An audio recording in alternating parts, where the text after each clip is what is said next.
nice, cool, fresh water to soothe the soul. Excuse me, miss, but you holding up production. I trying to get to the beach, and you out there talking about nature, trees, and water. But them two got to come in. You don't move. Come here, miss. Come. They keep us alive.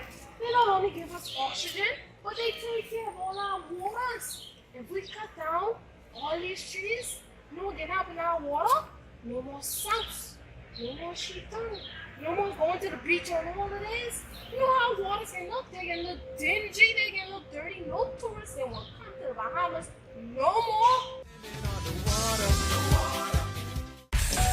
Water don't just come from your sink, It goes through an entire process. From the lakes, rivers, and oceans into our filters, then into our homes.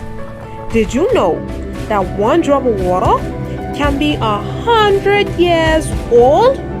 From rain to snow, from clouds through our faucets, rivers, streams, and water companies. Even after you bathe, you may think that it goes through the drain and that's it. But that's not so. Water gets treated and pushed right back into the system, eventually into our ponds, beaches, lakes, and oceans.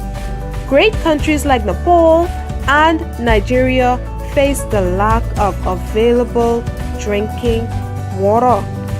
When you look at these countries, you often see the lack of an healthy environment, because where there is water, there is nature to bloom, and it takes care of it.